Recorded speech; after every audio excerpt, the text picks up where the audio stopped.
Hey y'all. Okay, let's make a breakfast pizza. If you have never made one, you will love them. Your kids will love it and your grandkids will love it. This is something fun you can do on the weekends. So let me show you. Of course, y'all already know I'm using this pizza crust. No flour except for my gravy. All right, so here we go. I've got my pan here. I greased it up a little bit with this Crisco. That's what works best. I learned that from Miss Amy. I can't think of what her page is, but she cooks and she's beautiful and she is such a good cook and I love to watch her. They're on vacation right now. But she had made a pizza one day and she said to use Crisco because that was the best thing, and she was right. So I have been following suit ever since. All right, we've got that and we're just going to spread that out here because like she said, it doesn't want to roll back as bad when you use the Crisco like it does with the spray or the oil, and it really doesn't. Now this isn't going to cover this whole pan. This is one of my bigger ones, but it's just the first thing I grabbed and we're going to go with it, okay? What we're going to do, I've already got all of my stuff cooked for my pizza. I've made sausage, bacon, gravy, and we're going to cook the eggs here in a minute. And y'all, I did a quick little video on how I made the gravy because I figured some of you might ask. So don't worry, I did a video for that and I will post it after I get all this going.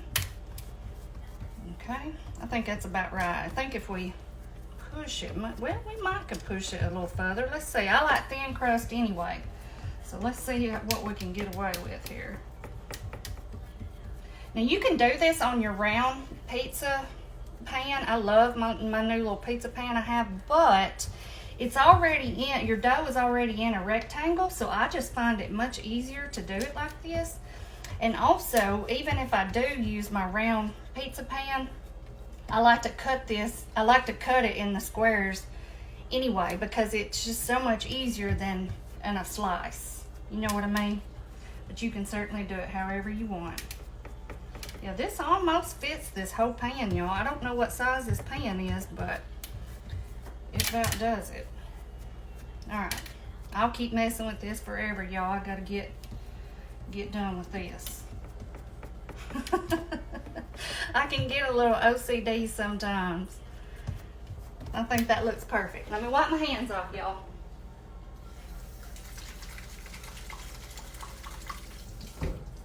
Okay.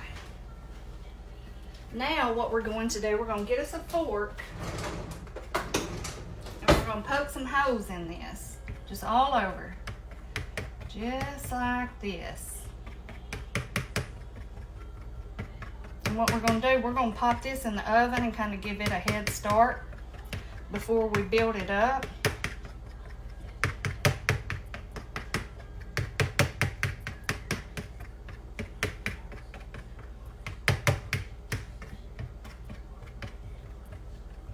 Okay, I think that's good. Y'all can see it here. All right, I have my oven on 400, y'all.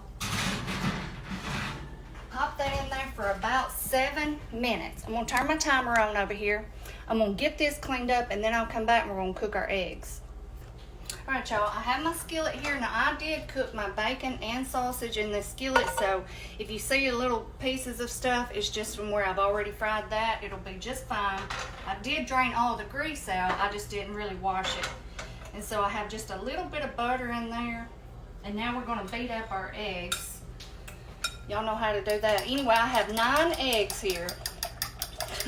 Odd number, I know, but I was trying to decide if I wanted to do 8 or 10. So I said, heck with it. I'm gonna go ahead and do 9. So that's what we're going with. You just wanna do it like this. Get some air in there. I like to use a fork for this over the other little thing. I can't think of what it's called. There went my oven. It always pops after it gets hot. But anyway, I just whisk them up like this with a fork.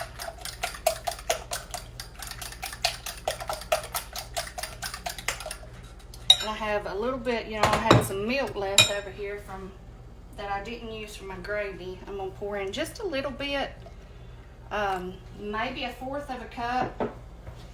1/8 of a cup, something like that. Not too much.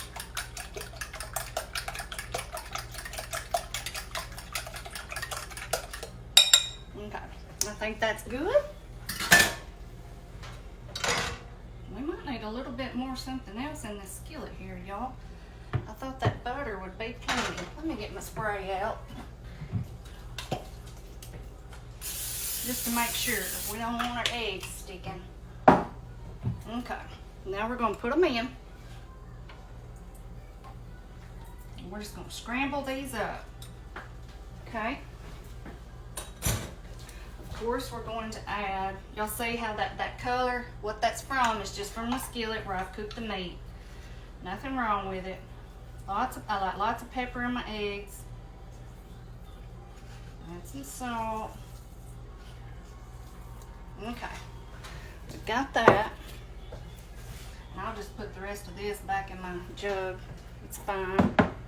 And here's the gravy that I made earlier. Like I said, I did a video. And look, it is thick, but we want it to be that way for our pizza. I would never have it this thick if we were eating it with biscuits, but you'll see why in a minute.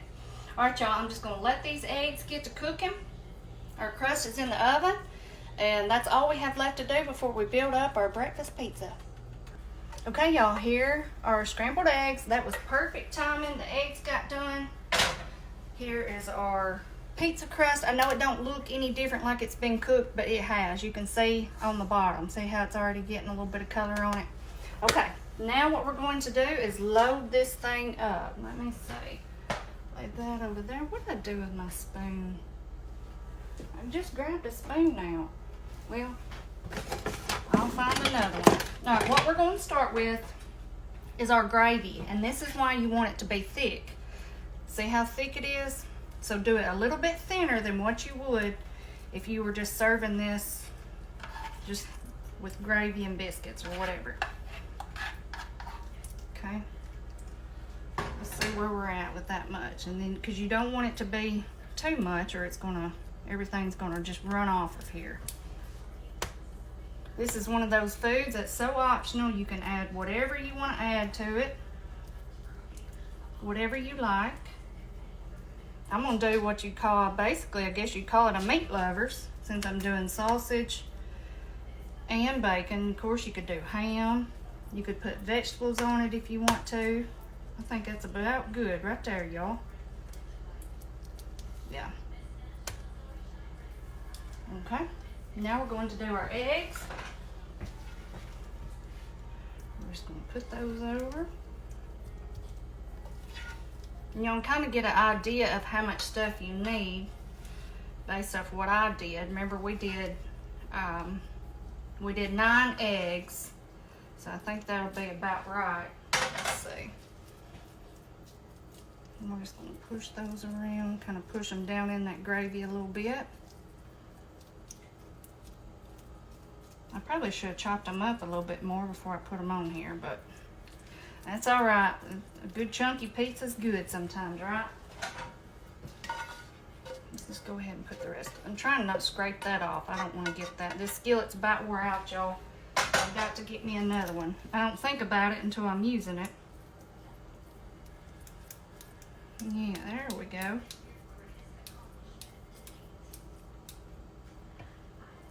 And leave you a little bit of room around the edge, you know, because it's going to, once it heats up, everything's going to kind of expand out a little bit.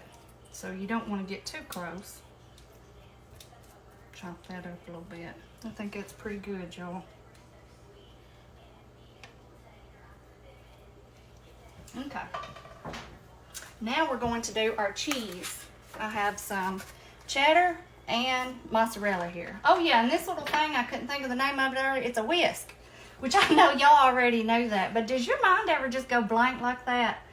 Mine certainly does, and it's like, I'm thinking, why can I not think of that? It's something so simple, but whew, I tell you what, I feel like some days my mind is just shot. All right, we're gonna save just a little bit then to put on top, not much. Get all that off of there. Okay, now we have our bacon and our sausage. Now I just fried my sausage just like I would any other way, because I like that crispiness on it. Now, if you want to just do your sausage cooked up like you do your ground beef, that's perfectly fine too. Y'all know this is just my preference. Any way will work. I love the crispiness on the outside. I just think it makes all the difference in the world for the flavor for myself. But oh, and for my sausage, y'all, I used 10 pieces, but I put 2 pieces in my gravy. So that means we're doing 8 slices on here. And I use the Tennessee Pride already sliced sausage. That is my favorite. All right. And then I just cooked a 12-ounce package of bacon. 12 ounces. And I'm going to save little Belle out some of this.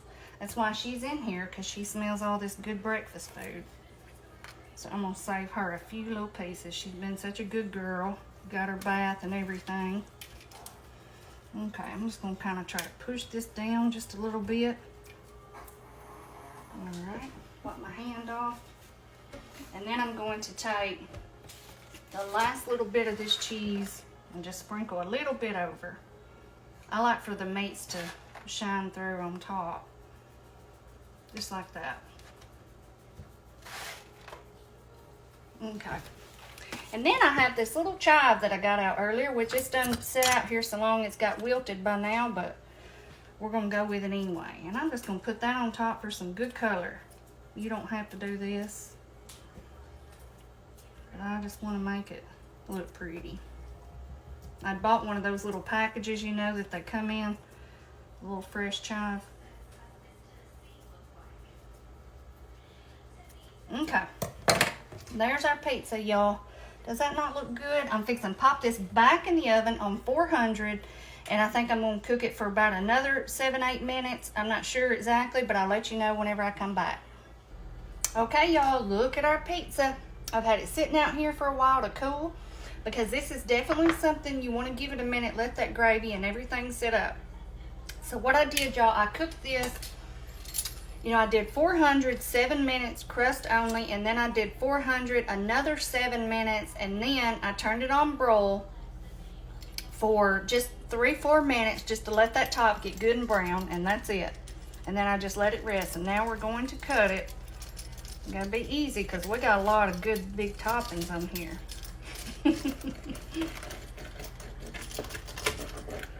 Like I said, even if I do it in a round pizza pan, I still like to cut it in the squares. It just holds up so much better. Let's see. I guess we're going to do three rows. Okay. You can cut these pieces however big or small you want to.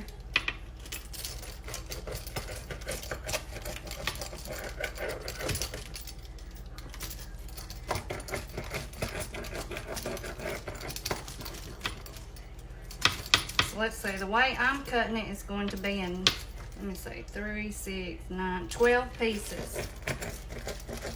I could probably even do 15, because those end pieces are pretty big. I can't hardly get this end down here. That's okay. I want a piece out of the middle anyway. This piece right here. Look at this, y'all. Look at that crust. It's good and brown. And then what I like to do, take some of your gravy, and I added a little bit more milk in it to thin it up a little bit, and then you can serve a little bit of it on the side. That way, if anybody wants to dip, then they can certainly do so. Braden loves gravy, so that is always something that he likes, but you can just kind of dip it a little bit like that, like you would pizza sauce, and then we're going to try it.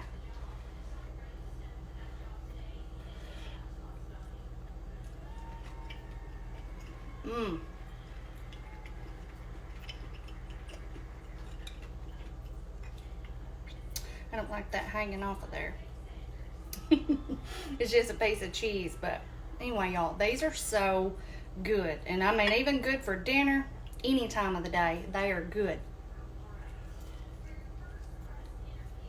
Look at that.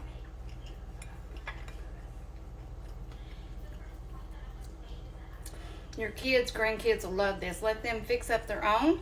You could even do little bitty individual pizzas. Let them fix their own. Let them help you fix it. Whatever you want to do. But this is a winner, and kids always love it.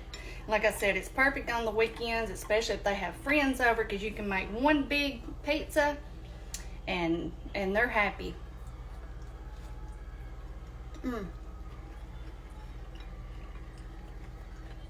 I'm happy. I love it. All right, y'all. And like I said, I did a video on the gravy, so if you want to see it, just come back to the page or look for it. It'll be there. It's just a simple gravy, but I thought y'all might ask, so I thought I'd go ahead and film it real quick. Anyway, I've still got to go for my walk tonight, y'all, and I hope y'all enjoyed this, and I'll see y'all next time. Bye bye.